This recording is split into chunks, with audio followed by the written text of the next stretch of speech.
Oh, hello everybody. Santa Claus here from the North Pole. I just wanted to take a few moments as we're getting hard at work here for the most magical night of the year, Christmas Eve, to stop by and say hello. But I only have a few moments before we get back to work. So, because it gets harder and harder each year to maintain our production and get everything delivered to those wonderful, good little boys and girls over in one night around the world. I see Amazon thinks that they're special because they can get a package to you in a day. Ooh, impressive. Oh, let's see Jeff Bezos drop a gift off to millions of children in one night. Amazon can just suck Santa's sleigh bells.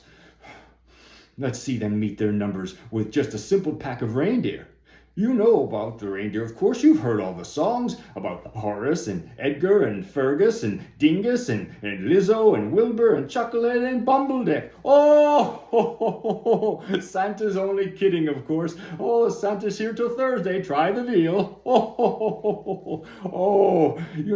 This is one of my favorite rooms here in the workshop, though, because it's where we've hung my elf portrait that you see here over my shoulder. This is from my movie Santa Claus Conquers the Martians. It was very popular in its day and remains one of Santa's favorite films. Of course, it's not the top of my list, though. That film is Showgirls. Oh,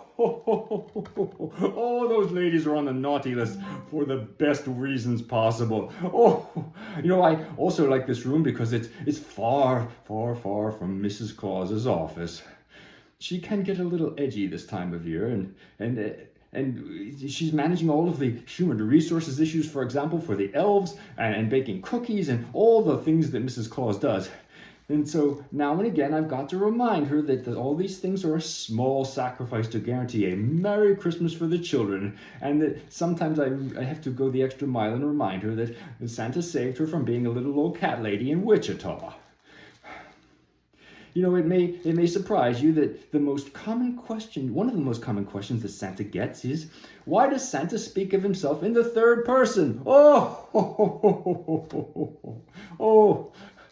Another question Santa gets all the time is, what sort of thing do you have to do to actually get on the naughty list?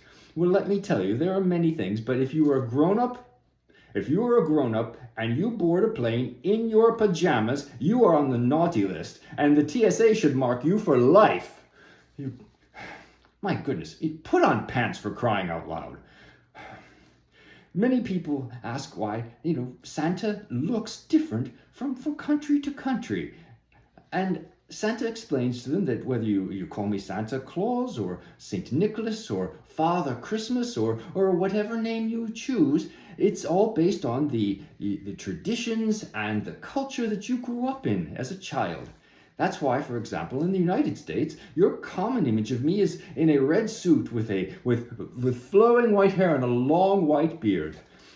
And speaking of the United States, Santa doesn't follow politics so much, but I am aware that you recently had an election and that you will have a new president soon. So Santa wants to wish your new president the best, and also for his new wife, Elania. Santa's kidding. Santa loves to kid. Santa hears Mrs. Claus coming. So I must get back to work. Mrs. Claus can be very, very stern, but I know that's because she loves us and she wants the best for us all here and all the best for you children. And so I always keep in mind that she is a dear, sweet, sweet woman. Okay then. Off to work. Merry Christmas to all, and to all a good night.